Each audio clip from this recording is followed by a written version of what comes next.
नमस्कार फ्रेंड्स, आपका हमारे चैनल ज्ञानम परम बलम जीपीबी में स्वागत है। दोस्तों, इस वीडियो में हम मार्च 22 से मार्च 28 तक के करंट अफेयर्स आपके साथ डिस्कस करेंगे।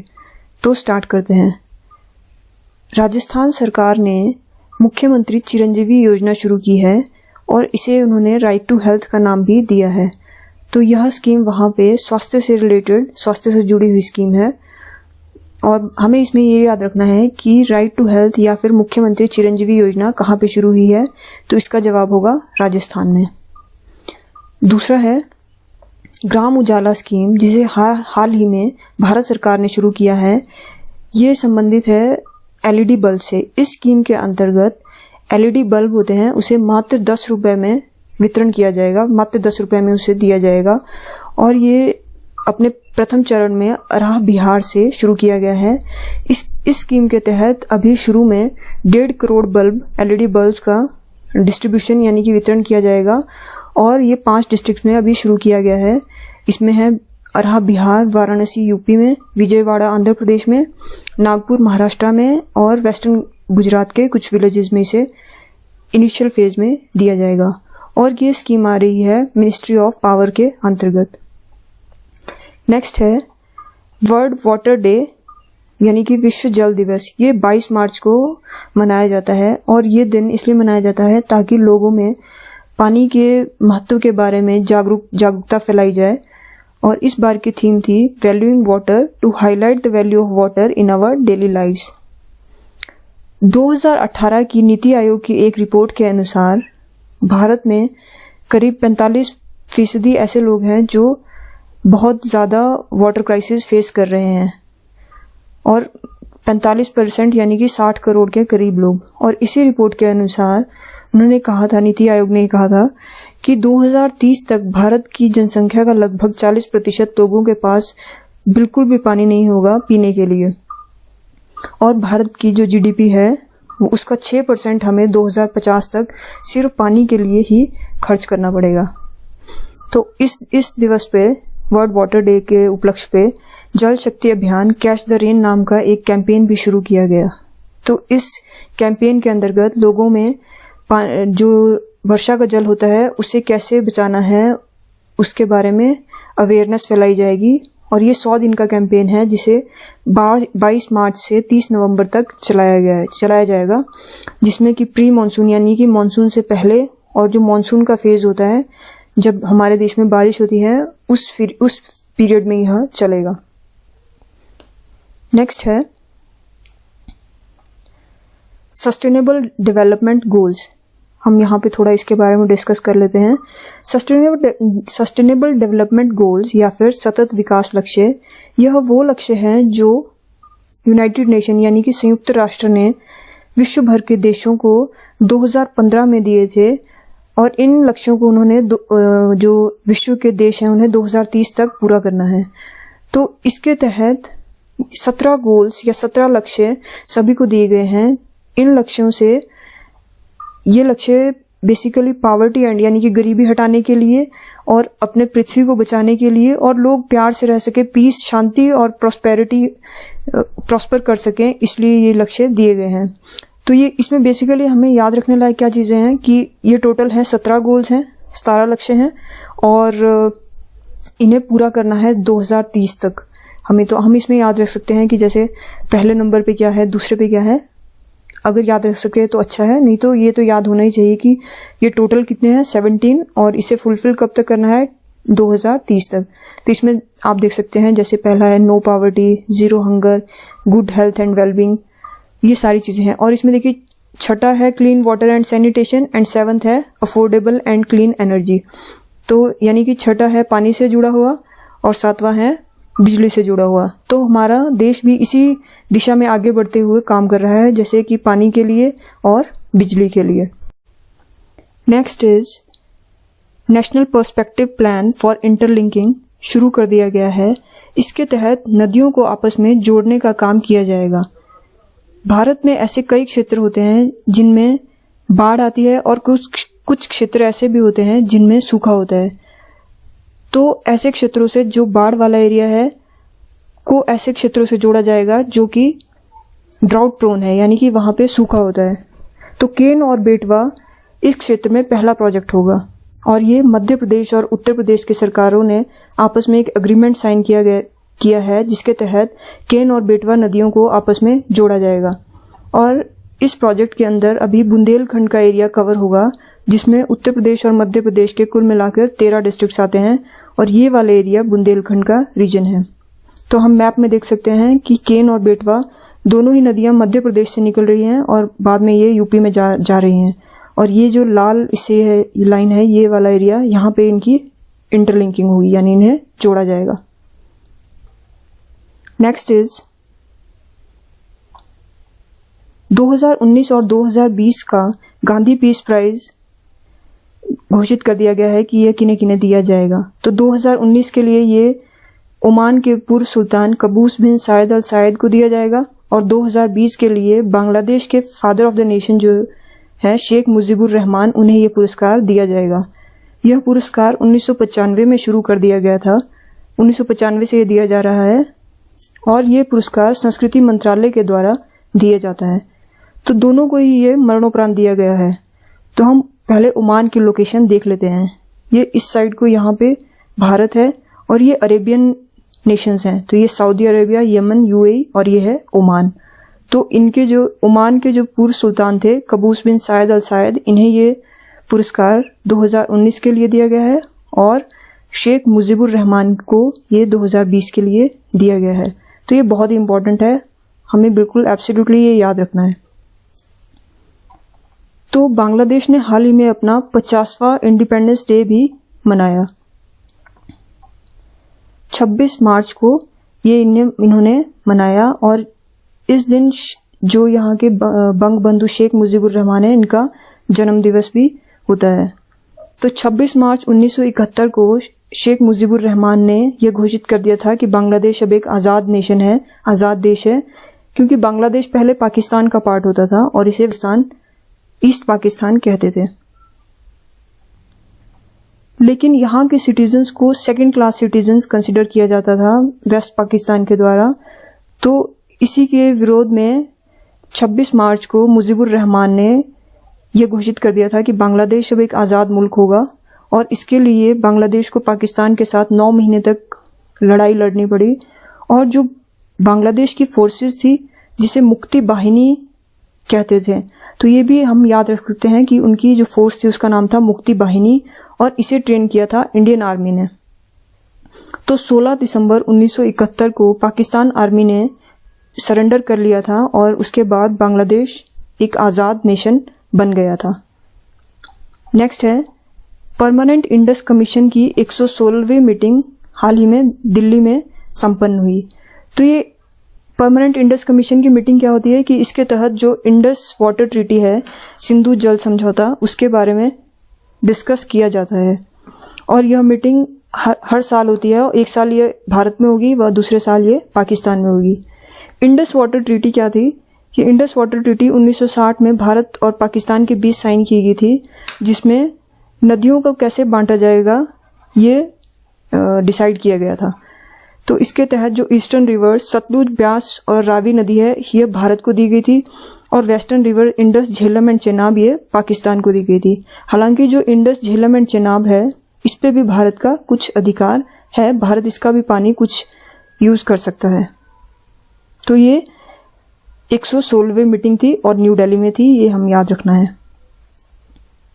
अगला है कि हाल ही में सुएज कनाल में एक कार्गो शिप फंस गई जिसका नाम था एवरगिवन और ये एवरग्रीन कंपनी नाम की एक उनकी ये शिप थी। तो एवरग्रीन कंपनी का नाम है और एवरगिवन शिप का नाम है। और क्योंकि ये सुएज कनाल अभी न्यूज़ में है तो हम इसे याद रखेंगे कि ये मेडिटेरेनियन सी और रेड सी को आपस में जोड़ता है और ये इजिप्ट का एक पार्ट है। तो ये यहाँ पे मैप में हम देख सकते हैं, ये रेड सी है, ये मेडिटेरेनियन सी है, ये अफ्रीका कॉन्टिनेंट और ये इससे ऊपर यहाँ पे यूरोप और इस साइड को एशिया। तो ये सुएज कनाल है और ये वो जहाज है जो यहाँ पे फंसा था, हालांकि अब इसे निकाल लिया गया है। तो 2020 में यहाँ से करीबन 19,000 शिप्स क्रॉस हुई थी और लगभग हर रोज़ की यहाँ से 51-52 शिप्स यहाँ से हर रोज़ जाती हैं। नेक्स्ट है, और एक चीज़ हम इसमें और याद रख सकते हैं कि सुएज कैनाल 1869 में ये 1869 में ये ऑफिशियली ओपन कर दी गई थी कार्गो शिप्स के ट्रैवल के लिए। नेक्स्ट है 27 मार्च को इस बार अर्थ आवर मनाया गया। तो अर्थ आवर क्यों मनाया जाता है? ताकि इस 8:30 से 9:30 के बीच में लोगों को अपने घरों की अननेसेसरी लाइट्स को बंद करना होता है, और ये सिर्फ बिजली बचाने के लिए नहीं बल्कि लोगों में अवेयरनेस फैलानी है कि एनर्जी को कैसे बचाना है। और अर्थ आवर 2007 से मनाया जाता है, और ये world wild life fund for nature का एक इनिशिएटिव है। और अब ये वन लाइनर्स है, डायरेक्ट हम इन्हें याद रखना है। तो हाल ही में इंडियन कोस्ट गार्ड ने ICGS वज्र को इंडक्ट कर लिया है, कमीशन कर लिया है। तो ICGS वज्र कमीशन करने का क्या मतलब है कि ये एक OPV है। OPV मतलब ऑफशोर पेट्रोल व्हीकल, यानी कि जो तटों के किनारे जो रक्षा करता है, पेट्रोलिंग करता है, देखरेख करता है, उसे बोलते हैं OPV। यानी कि एक बड़ी शिप होगी, शिप मतलब कि जहाज होगा। तो ये 6ठी शिप है जिसे अभी हाल ही में कमीशन किया गया है, और इससे पहले आई थी ICGS विक्रम, विजया, वीरा, वराह, वरद, वज्र, और इसके बाद आएगी विग्रह। तो ये 7 वेसल्स की एक सीरीज है, इसमें ये वज्र जो है वो 6ठे नंबर का है। अगला है, इंडिया ने पहला अपनी ज्वाइंट पेट्रोलिंग जो एक्सरसाइज थी वो मेडागास्कर के साथ हाल ही में कंडक्ट की। तो इसका होता है कि इनकी नेवीज ने आपस में एक एक्सरसाइज की। मेडागास्कर अफ्रीका के साथ में एक आइलैंड है, तो ये अफ्रीका का ही एक पार्ट है। नेक्स्ट है, सौरभ गर्ग को हाल ही में UIDAI का चीफ एग्जीक्यूटिव ऑफिसर बनाया गया है। UIDAI ये वही अथॉरिटी है जो आधार कार्ड से डील करती है, उसी की अथॉरिटी है ये। तो हमें याद रखना है कि सौरभ गर्ग उसके CEO बने हैं। नेक्स्ट है, वेरी इंपॉर्टेंट, कि डॉक्टर विवेक मूर्ति को US का सर्जन जनरल बनाया गया है। सर्जन जनरल किसी भी एक देश की सबसे बड़ी मेडिकल की एक पोस्ट समझिए आप। मेडिकल फील्ड में जो सबसे बड़ी एक पोस्ट है वो होती है सर्जन जनरल, और डॉक्टर विवेक मूर्ति को यह अमेरिका में इस पोस्ट के लिए अपॉइंट किया गया है।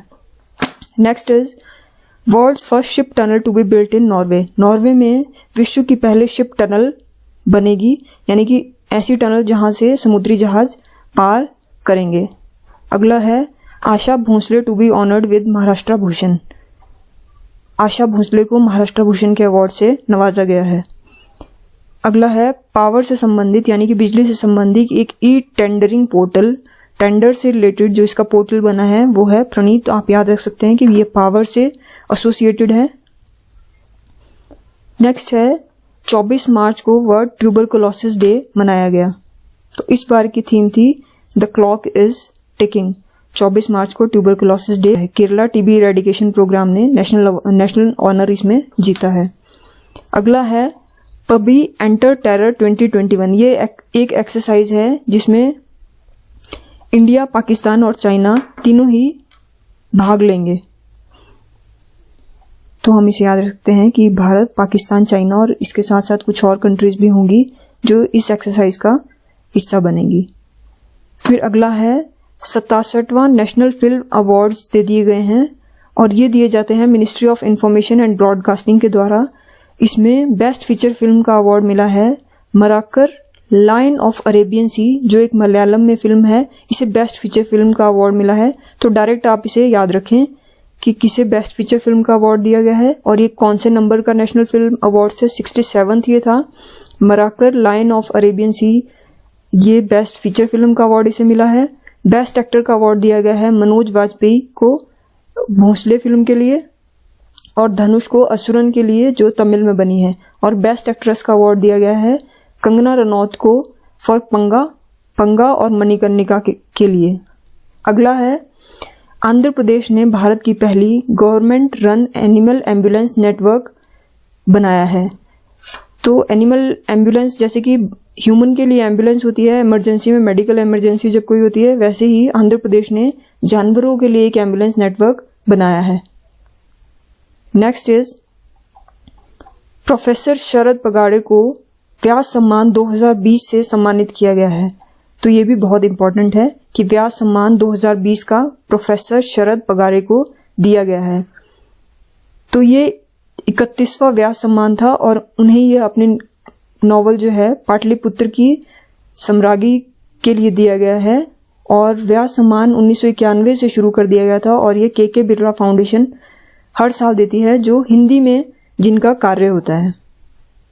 अगला है रशियन स्पेस एजेंसी रोसकॉस्मोस ने 38 फॉरेन सैटेलाइट्स को अपने ऑर्बिट में स्थापित किया है। तो हमें इसमें याद रखने लायक चीज़ है कि रशिया की जो स्पेस एजेंसी है उसका नाम क्या है, रोसकॉस्मोस, और ये कजाकिस्तान से इन्होंने लॉन्च की है। Next is very important again कि विश्व भर में सबसे स्ट्रॉन्ग आर्मी जो है, स्ट्रॉन्ग मिलिट्री जो है वो है चाइना की, और भारत इसमें चौथे नंबर पे आता है और दूसरे नंबर पे है यूएसए और तीसरे पे है रशिया। तो हमें याद रखना है कि सबसे पहले चाइना, फिर यूएसए, फिर रशिया और चौथे पे है भारत। फिर अगला है बिहार देश का पहला ऐसा राज्य बन गया है जिसने इथेनॉल पॉलिसी को अडॉप्ट कर लिया है। इथेनॉल का मतलब होता है कि पेट्रोल में जो हम जैव ईंधन को मिक्स करते हैं उसके लिए ये पॉलिसी बनी है। इथेनॉल उसके काम आता है। अगला है सामर प्रोजेक्ट। ये कहाँ शुरू हुआ है? सामर कैंपेन माल न्यूट्रिशन को फाइट करने के लिए ये हुआ है झारखंड में start. Next is Indian para athlete Singhraj, para athlete यानी कि स्पेशली एबल्ड जो होते हैं, सिंहराज, इन्हें गोल्ड मेडल मिला है शूटिंग के लिए। और जो शूटिंग हुई थी, ये शूटिंग का जो कंपटीशन था, शूटिंग का जो वर्ल्ड कप था, ये था यूएई में। तो हमें याद रखना है कि पैरा शूटिंग वर्ल्ड कप ये हुआ था यूएई में और गोल्ड मेडल मिला है सिंहराज को। और इसके अलावा हम याद रख सकते हैं कि international shooting sport federation world cup, मतलब कि जो शूटिंग का वर्ल्ड कप था वो भी नई दिल्ली में हो रहा था और भारत को इसमें 30 मेडल मिले हैं जिसमें से 15 स्वर्ण हैं। अगला है एन.वी. रामन्ना हमारे देश के नए चीफ जस्टिस होंगे और ये 48वें चीफ जस्टिस ऑफ इंडिया होंगे। और अभी जो प्रेजेंटली जो है वो है हमारे देश के सीजेआई या chief justice of India एस.ए. Bobde. और इसके साथ हम ये भी याद रख सकते हैं कि चीफ जस्टिस ऑफ इंडिया और जजेस ऑफ सुप्रीम कोर्ट जो होते हैं वो आर्टिकल 124 के अंतर्गत प्रेसिडेंट के द्वारा अपॉइंट किए जाते हैं। तो इसी के साथ ये वीडियो समाप्त होती है। Thank you very much.